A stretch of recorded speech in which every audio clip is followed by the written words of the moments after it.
Hey guys, how are you? We're at Consensus, and I've got Arthur, New Zealand fella. He's already telling me how shit South African rugby is and how they're going to pound us all over again. But anyway, I'm coping with that, and I'm not crying too deep.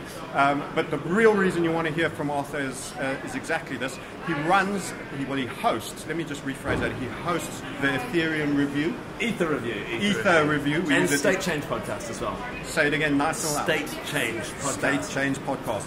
I'm having an awesome chat with him, and this man makes a strong case. He knows his stuff. He's quite clearly a guy that we should be speaking to. And I've just realised I've been an adult and I'm not plugged. No, that's why we'll work. Yeah, we'll work. Oh, sorry guys, usual technical mumbling. So what do we want to do? Ether. You like it from a long-term perspective, and you made a very good case. There's some things that might fly faster in the short term, but at the moment, in terms of doing things right and going for the big picture and the long haul, Ethereum seemed to be the biggest game in town. Give us your take.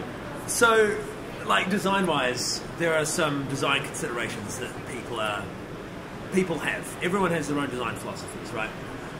Something that I find really interesting, and actually this comes from two conversations I've had. One with, actually numerous conversations I've had with these two guys, Vitalik and Dominic Williams. Yes. Dominic Williams is working on Dfinity, which uses something called threshold relay. Threshold relay is it's a technique that uses pure cryptography as opposed to systems like proof of work, or I should say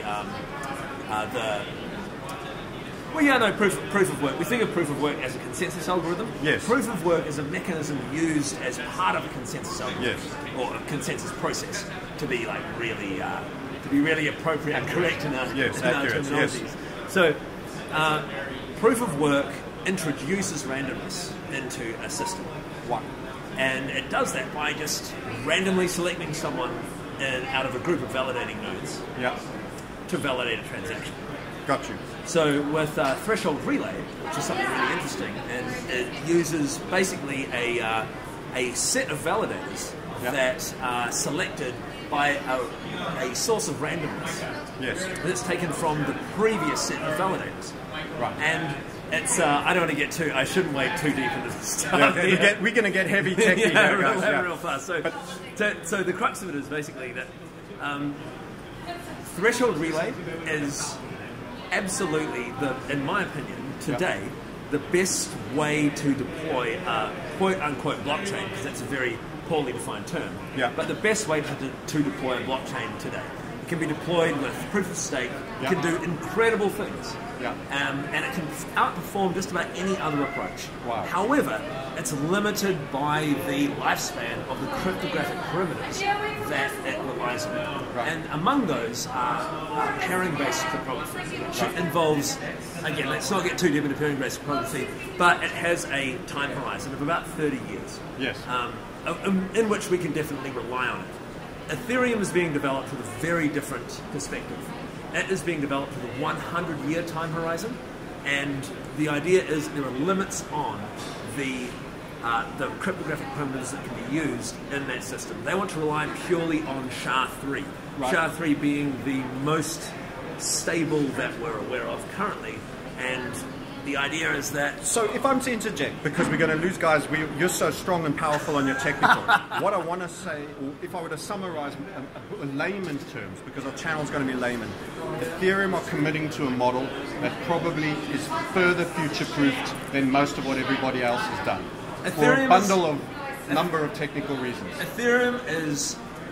It's actually performing magnificently in the short term, but their general philosophy is sacrifice now for benefit and stability later. So they want to be the future Google rather than be the boo.com of the moment. Absolutely, absolutely. And as we were talking about before, you have platform inertia. Yeah. So if everyone's using a platform, it's hard to switch over. So can we make them, the goal should be, from my perspective, can they become the Windows 95 or even the earlier iterations of Windows, so that they get embedded in so many systems, people are running things off them, that they are almost guaranteed a lifespan of. While people that make short-term decisions might be a flash and it's cool and it's hot and it's a little bit of whiz-bang, but it's got structural flaws, aren't going to run with it. They're focusing on the architecture over everything else. think Unix, think super basic, think of the absolute Right. base, something that we can all rely on. And you know what? It might not do everything that you want it to do, but you can build on top of it, you can figure out ways modify to it. attach to it, and so that way you've got something that will serve the purpose it was built for, which might be minimalist, but it will last. And it'll also cater for many other unthought of needs that are yet to arise that future people will want to implement, and it'll be flexible and scalable enough for people to use that platform. Absolutely, and if you actually read the Ethereum blog, you'll find a lot of almost an obsessive focus on abstraction, abstracting out these ideas that we have. Hey, wouldn't it be great to have this? Wouldn't it be great to have this? How about we have something that serves all those purposes? Yeah, that's powerful. That's one or two huge big reasons, but let's talk more. Why else? You said something very powerful, and I like the simple reasons that people are going to get. They've just focused on getting probably the best developer team. I like that. Well, it's not. It's just the fact that the best developer team can yield around that idea, because that concept of abstraction, which was the core design principle of Ethereum from the word. So by having the correct principles, you also attract the correct people. Absolutely. That have that longevity viewpoint and really want to create something that's lasting. And look at it, like, look, you've got Vitalik, right? Gavin Wood. Yes. You know, and I mean, honestly, you could go on forever. Like, virtually everyone in that space is incredible. And they didn't just design Ethereum to stand alone. No. You had Whisper, a secure messaging system, and additionally you had Swarm, which was a storage system. And to be fair, Swarm has been replaced to some extent hasn't been replaced, but it has been slightly surpassed. It's surpassed. I mean, like, that's what it feels like. But IPFS, which is the interplanetary file storage system, that has become the storage system of choice. Right. But the reason is that they decided to focus on storage, whereas Swarm decided to initially focus on incentivization. And so, well, we're still waiting for a incentivization scheme for IPFS. What does this all mean, though, to guys listening to this? What is the incentivization scheme? Is this for the miners? Is this for the people that are contributing? What is it all? How does it all factor? A lot of these people here are going to say, is it going to go up? Where do I put my money? I don't give it any investment advice. No, I know that, but if you give a conceptual idea of where the key points are that distinguish Ether or Ethereum generally from the other players. It's a well thought out and extremely forward thinking platform. Vastly more so than any other platform. It's just so much. It's just no one at the conception of Ethereum. No one was thinking so far ahead. No one was thinking in such an advanced fashion, and no one has ever in the crypto space has executed. And while they could make a few mistakes, they're going to come back and they'll fix it and catch it up. They've just got this wall of intellect behind them, and this correct, principled approach. Well, the DAO was a classic example, right? A lot of people were upset about the hard fork, but you know what was great about it?